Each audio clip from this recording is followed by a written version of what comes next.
تقریباً 3 سال پہلے ان کا کورٹ مارشل کیا تھا اور انہیں 14 سال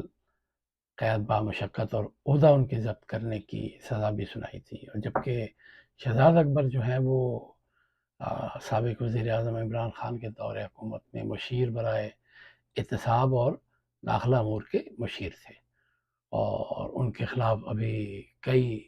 مقدمات پاکستان کی عدالتوں میں زیر التوا ہیں۔ پاکستان نے ان دونوں کی حوالگی کا بھی مطالبہ کیا، لیکن برطانیہ کی حکومت نے حکومت پاکستان کو اس حوالے سے کوئی جواب نہیں دیا۔ اب بتایا گیا کہ یہ مبینہ طور پر ایک یہ نوجوان جو ہے اس نے ایک مزدور کا یونیفارم پہنا اور ماسک اوڑھ کر وہ کیمبرج شائر میں شہزاد اکبر کے گھر پر حملہ کرنے کی تیاری کی، جبکہ ایک اور گروہ اسی وقت عادل راجہ کے گھر پہنچا لیکن وہ وہاں موجود نہیں تھے۔ تو عدالت کو بتایا گیا کہ شہزاد اکبر کے گھر اس شخص نے، نوجوان نے جو حملہ کرنے کے لیے پہلے تو دروازہ کھٹکھٹایا، تو جیسے ہی انہوں نے دروازہ کھولا تو اس نے ان کو دستانے بھی پہنے ہوئے تھے اور ہیلمٹ بھی پہنا ہوا تھا اور کوئی یونیفارم بھی پہنی ہوئی تھی، تو اس نے شہزاد اکبر کو ان کی تصدیق کرنے کے بعد ان کے چہرے پر مکے اور گھونسے مارے، جس کی وجہ سے ان کے بقول کہ ان کی ناک کی ہڈی ٹوٹ گئی، انہوں نے زخم بھی آئے۔ تو پروزیکیوٹر کے مطابق عادل راجہ کے مکان کی جو ہے وہ معلومات پہلے حاصل کی گئی تھی، اسی طرح شہزاد اکبر کے گھر کی بھی ریکی کی گئی تھی۔ تو ابھی عدالت جو ہے وہ کچھ دنوں کے بعد سماعت کرے گی، اس کو ملزم کو پولیس کے حوالے کر دیا ہے، اور کہا یہ جا رہا ہے کہ جی اس کو تشدد کے لیے پیسوں کے عوض کام کرنے والا ہٹ مین قرار دیا ہے۔ یہ ہٹ مین کون ہو سکتا ہے، پیسے کس نے دیے ہوں گے، اور اس میں کون لوگ ملوث ہے، یہ ابھی برطانیہ کی حکومت اور وہاں کا جو عدالتی نظام ہے اور جو پولیس کا ایک سسٹم ہے، وہ تفصیل ابھی نہیں سامنے آئی۔ تو کچھ عرصے کے بعد اس کا پتہ چل جائے گا، اور ابھی سے مختلف یوٹیوبرز نے اس حوالے سے اپنے ویلاگس کرنا شروع کر دیے ہیں۔ ابھی دیکھنا یہ ہے کہ اس دونوں حملوں میں جو ہے وہ پوری سازش میں کون ملوث ہے، کیا کوئی انفرادی شخص تھا، چند لوگ تھے، کوئی ادارہ تھا، کچھ لوگ تھے۔ تو ابھی اس شخص پر یہ اسلحہ رکھنے کا بھی الزام ہے۔ پاکستان کی حکومت نے ان دونوں لوگوں کے خلاف حوالگی کی درخواست بھی کی ہے، لیکن برطانوی حکومت اور ہائی کمشنر نے ابھی کوئی ایسا قدم نہیں اٹھایا جو حکومت پاکستان چاہتی ہے۔ اس کے علاوہ ہم بات کریں گے کہ میاں والی کے قریب ایک خاتون کے بارے میں بتایا جاتا ہے کہ اس نے مبینہ طور پر اپنے شوہر کو گولی ماری، اور پولیس کے مطابق اس کے شوہر کی لاش کے ساتھ ہی انہیں آلہ قتل یعنی 30 بور کا پستول بھی مل گیا ہے۔ اور تفتیشی ٹیم کے مطابق پولیس نے جب خاتون سے پوچھا کہ یہ پستول کس کا ہے، تو انہوں نے جواب دیا کہ ڈاکو فائر کرنے کے بعد جلد بازی میں پستول پھینک کر بھاگ گئے، اور بس یہیں سے سارے بیان میں اور کہانی میں اچانک موڑ آیا کہ تفتیشی افسر کا یہ کہنا تھا کہ ڈاکو کبھی اپنا ہتھیار پھینک کر نہیں بھاگتے، کیونکہ اسی سے تو پکڑے جانے کا خدشہ ہوتا ہے۔ تو بظاہر یہ مزاحمت کا سامنا نہیں تھا، ایسے میں انہوں نے اپنا ہتھیار کیوں پھینکا؟ اور بتایا جاتا ہے کہ معاملہ جو ہے وہ 3 لاکھ روپے کے حوالے سے تھا۔ اس خاتون نے جو بتایا ہے کہ جی وہ اپنے شوہر کے ساتھ اپنے والد کو 3 لاکھ روپے کی رقم واپس کرنے جا رہے تھے، جو ان سے ڈاکو چھین کر فرار ہو گئے۔ پہلے تو خاتون نے یہ بتایا کہ جی، پھر خاتون سے پوچھا گیا کہ بھئی انہوں نے جاتے ہوئے سنسان راستے کا انتخاب کیوں کیا؟ اس کا بھی وہ کوئی واضح جواب نہیں دے سکی، اور یہ کہا کہ جی یہ میرا خاوند ہی اس راستے سے لے آیا تھا۔ بعد میں جب اس سے خاتون سے اس کا فون مانگا گیا تو اس نے کہا فون تو ڈاکو چھین کر لے گئے، لیکن جب لیڈیز پولیس نے خاتون کی تلاشی لی تو موبائل فون برآمد ہو گیا۔ اب ملزمہ نے موقف افتخار کیا کہ وہ بھول گئی تھی کہ اس نے موبائل فون کہاں رکھا ہے۔ یوں چند گھنٹوں میں ایک اندھا قتل جو ہے پولیس نے ٹریس کر لیا، اور یہ پولیس کی ایک ایسی کاوش ہے جو جسے اپریشیٹ تو کرنا چاہیے، لیکن خاتون نے جو کہانی بتائی ہے اس کے مطابق کہ جی اس کا شوہر جو ہے وہ بڑا پریشان تھا مالی طور پر، اس کے پاس پیسے نہیں تھے، اس نے اپنے سسر سے 6 لاکھ روپے لیے تھے، 3 لاکھ واپس کر دیے تو 3 لاکھ اور واپس کرنے تھے، اور وہ اس کے پاس واپس کرنے کے لیے اس کی ہمت نہیں تھی، اور اس کے مطابق ان کا سسر جو ہے وہ 3 لاکھ روپے واپس مانگ رہے تھے، تو وہ شخص پریشان ہو گیا۔ اس کا نام بتایا جاتا ہے جاوید اقبال، تو جاوید اقبال یہ رقم خرچ کر بیٹھا تھا، اور اس نے بیوی کو اعتماد میں لیا، اور دونوں نے اس بارے میں پلاننگ شروع کی،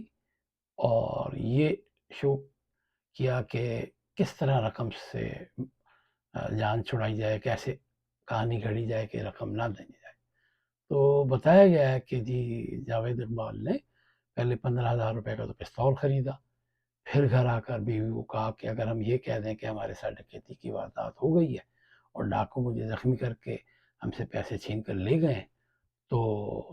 تمہارے فادر یعنی ان کے سسر غلام رسول ہماری بات پر اعتبار کر لیں گے۔ اس کی بیوی نے کہا زخم تو کچھ دنوں میں ٹھیک ہو جائے گا۔ اس نے گھر میں آ کر دونوں نے قرآن پاک پر باری باری حرف بھی لیا، اس بات کا کسی کو پتہ نہیں چلے گا، اور دونوں کسی سے اس بات کا مستقبل میں ذکر بھی نہیں کریں گے۔ لیکن مقتول جاوید اقبال کی رپورٹ جو ہے وہ جاری کی گئی ہے، اور اس میں بتایا گیا ہے کہ جی اس کو گولی 2 فٹ سے کم فاصلے پر ماری گئی، اور خاتون کے مطابق اس نے فائر کرنا تھا اوپر والے حصے پر بازو کی طرف، لیکن یہ جہاں فائر کرنا تھا گولی اس کے کندھے سے نیچے تھوڑا سا یعنی پسلی کی جانب لگی، اور وہ گولی جو ہے اتفاق سے گوشت کے آر پار ہو گئی، اور وہ پستول جب چلا رہی تھی تو وہ ڈری ہوئی تھی، سہمی ہوئی تھی، اور اس نے گولی چلانے سے پہلے آنکھیں بند کر لی تھی، جو اس کی سنگین غلطی تھی۔ جب فائر ہوا تو پریشر سے اس کا ہاتھ ہل گیا اور گولی خاوند کے کمر پر لگ گئی، جو سینے کے آر پار ہو گئی۔ یوں خاوند جو ہے وہ جو حکمت عملی انہوں نے تیار کی تھی وہ الٹی پڑ گئی، اور وہ شخص اپنی جان سے چلا گیا۔ اب اس میں دیکھنا یہ ہے کہ یہ جو پولیس اور تفتیشی ادارے ہیں وہ اس کو کیا قرار دیتے ہیں کہ یہ قتل عمد ہوگا یا اتفاقیہ گولی چل جانے کا کیس ہوگا۔ اگر وہ قصوروار ہے تو اسے ظاہر ہے سزا ملنی چاہیے، اور اگر واقعی اس کو ڈاکوؤں نے لوٹ کر گولی ماری ہے تو ڈاکوؤں کو پکڑا جانا چاہیے۔ تو ابھی یہ مقدمہ چل رہا ہے، اور قانونی اور شرعی وارثان جو ہیں وہ ملزمہ کو معاف کرنے یا نہ کرنے کا شرعی اور قانونی حق تو رکھتے ہیں۔ اس سے اگلی ہم بات کریں گے پنجاب کے ہسپتالوں میں جو ایمرجنسی میں کام کرنے والے طبی عملہ اور ڈاکٹر ہیں، ڈاکٹرز کو موبائل فون کے استعمال کرنے پر پابندی لگا دی گئی ہے وزیر اعلیٰ مریم نواز نے۔ ایک لحاظ سے تو یہ ایک بہتر فیصلہ ہے، لیکن اس پر جو ڈاکٹرز کی ایسوسی ایشن ہے ان کا کہنا ہے کہ دنیا بھر میں ایسی کوئی مثال نہیں ملتی جہاں ایسی پابندیاں ہوں، وہاں حکومت وسائل بھی دے جو ہمارے پاس نہیں ہے۔ انہوں نے یہ کہا کہ جی پہلے حکومت کو چاہیے تھا اسٹیک ہولڈر سے مشورہ کرتی، وہ انہوں نے مشورہ نہیں کیا۔ تو اسپتالوں کے معاملات بہتر کرنا ہوتے ہیں تو انہوں نے کہا جی موبائل فون استعمال کرنا ہماری مجبوری ہے، اگر کسی ڈاکٹر یا عملے سے دوران ڈیوٹی رابطہ کرنا ہو تو ہم کیا کریں گے۔ یہ تو بات ٹھیک ہے، لیکن اگر ڈاکٹر یا طبی عملہ سوشل میڈیا کا استعمال کر رہا ہے تو وہ کیسے اس کا تعین ہوگا کہ ایک شخص ایمرجنسی میں اگر 2 منٹ کے لیے فون استعمال کرنا چاہتا ہے اس کا تو حل ہے، لیکن بہت سارے ڈاکٹرز، طبی عملہ جب فارغ ہوتے ہیں تو ان پر الزام یہ لگایا جاتا ہے کہ وہ سوشل میڈیا پہ مصروف ہوتے ہیں۔ تو حکومت نے اپنے طور پر تو ایک بہتر سٹیپ لیا ہے، لیکن تھوڑا سا ڈاکٹرز کی بھی بات سننی چاہیے تھی، ان سے مشورہ کرنا چاہیے تھا۔ اور سینئر ڈاکٹر یا ڈپارٹمنٹ میں ڈاکٹر جب اپنے دوسرے لوگوں سے رابطہ کرتے ہیں تو فون پہ رابطہ کرتے ہیں، ضروری نہیں ہے کہ وہ موبائل سے ہی رابطہ کریں۔ اور پابندی اس لیے لگائی گئی ہے کہ محکمہ صحت والوں نے کہا ہے کہ جی ہم نے چیف منسٹر کی معائنہ ٹیم نے سرکاری اسپتالوں کا دورہ کیا تھا اور ڈاکٹر اور عملے کی موبائل استعمال کرتے ہوئے تصاویر کھینچی تھی، جس کے بعد یہ معاملہ جو ہے زیر بحث آیا۔ اور پہلے تو تجویز یہ تھی کہ ایمرجنسی میں جیمر لگائے جائیں، ظاہر ہے جیمرز لگائے جاتے تو اس سے مریضوں کو بھی مشکلات ہوتی ہیں۔ پھر یہ فیصلہ کیا کہ ڈاکٹرز اور عملے کے موبائل کے استعمال پر پابندی لگانا جیمر لگانے سے بہتر ہے۔ اب مکمل پابندی جو ہے وہ طبی حقائق ظاہر ہے اس کو نظر انداز کیے جاتے ہیں، تو لوگ مختلف رد عمل دے رہے ہیں۔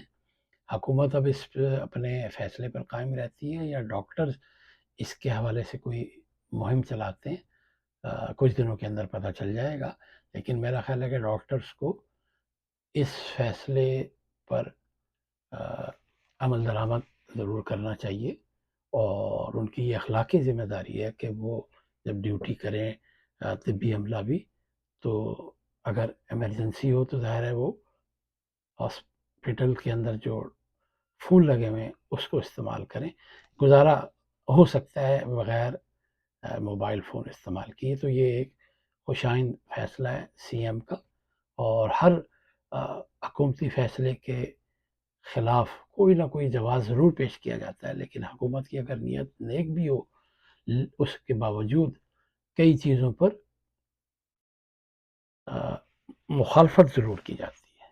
اس کے علاوہ ہم بات کریں گے کہ جی کچے کے علاقے میں جو ہے سرجیکل سٹرائکس کی گئی ہیں اور ڈرون حملے، ڈاکوؤں نے جب دیکھا کہ جی اب تو جان خلاصی نہیں ہوگی اور مارے جائیں گے، تو انہوں نے پھر سرنڈر کر دیا۔ یہ کچے کے وہ ڈاکو ہیں جن کے سروں کی قیمت پنجاب حکومت نے 1 کروڑ روپے مقرر کی تھی۔ یہ افراد سندھ اور پنجاب کے کچے کے علاقوں میں خوف کی علامت سمجھے جاتے تھے، اور یہ اغوا برائے تائیوان، بتہ، قتل، رازنی اور دہشت گردی جیسی سینکڑوں وارداتوں میں ملوث تھے، اور ان کے پاس جدید اسلحہ جس میں anti aircraft guns, heavy machine guns, small machine guns, G3 guns اور کلاشنکوف جیسے ہتھیار بھی ہوتے تھے۔ اور اب اچانک وہ انہیں امن کی باتیں یاد آ گئیں، اس سے پہلے وہ ہتھیار ڈالنے کو تیار نہیں تھے۔ جب انہیں سامنے موت نظر آئی اور انہیں اندازہ ہو گیا کہ ہم بچ نہیں سکتے، انہوں نے البتہ پنجاب حکومت سے کہا ہے کہ جی ہمارے علاقوں میں اسکول اور اسپتال بنائے جائیں، جو کہ حکومت کو اس معاملے پر غور کرنا چاہیے کہ کیا واقعتاً وہاں پر اس کی ضرورت ہے، اور جو ان کے معاملات یا مسائل ہیں ان کو حل کرنے کے لیے کوشش کرنی چاہیے تاکہ اس مسئلے سے جان چھوٹے۔ یہ بہت عرصے سے چل رہا ہے اور بہت لوگوں کو اغوا کیا گیا ہے، اور اغوا برائے تاوان تو عام ہے وہاں پر۔ اور صوبائی حکومت نے اگرچہ اس کو چیلنج سمجھتے ہوئے قبول کیا، اور ڈاکوؤں کی سرکوبی کے لیے پنجاب پولیس کو جدید اسلحہ دیا، بلٹ پروف گاڑیاں دیں، ہر طرح کی مدد دی، اور پھر ملزمان کو آخر کار سرنڈر کرنا پڑا۔ اور حکومت پنجاب کا یہ قدم بھی سراہا جانا چاہیے، اور اس معاملے کو مستقل ختم کرنا چاہیے۔ ان کے جو سرپرست ہیں، چاہے وہ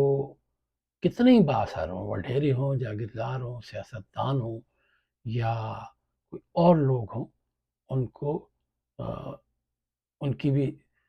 سرکوبی کرنی چاہیے، ان کے خلاف بھی مقدمات قائم کرنے چاہیے۔ کہا جا رہا ہے کہ اب تک کچے کے علاقوں میں جو ڈاکو ہیں تقریباً 150 کے قریب وہ ہتھیار ڈال چکے ہیں، اور ان کے سروں پر بہت بڑی رقم رکھی گئی تھی، کروڑوں روپے تھے۔ تو اب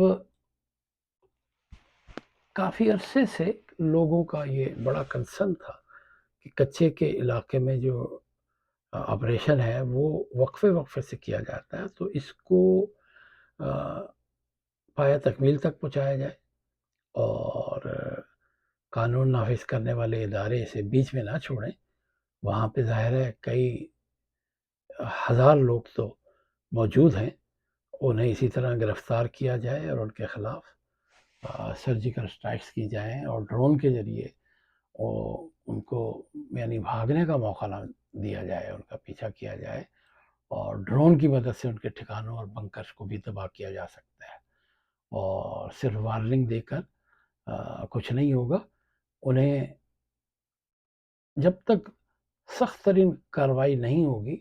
اس وقت تک یہ معاملہ حل نہیں ہوگا۔ اور ہم پنجاب کے جو آئی جی عثمان انور ہیں ان کو یہ کامیابی پر مبارکباد دیتے ہیں، اور ڈرون حملے جو ہیں اس کی نگرانی انہوں نے کی اور جس کے نتیجے میں ڈاکوؤں نے ہتھیار ڈال دیے، اور ڈی پی او جو ہیں اس علاقے کے، وہ کہہ رہے ہیں جی جو سہولت کاری کرنے والے عام و شریف لوگ ہیں وہ بھی ہماری نظر میں ہیں۔ تو کچھ عرصے کے بعد امید ہے کہ ہمیں یہ معاملہ مزید بہتر ہوتا نظر آئے گا اور حکومت کچے کے علاقوں پر مستقل قابو پا لے گی۔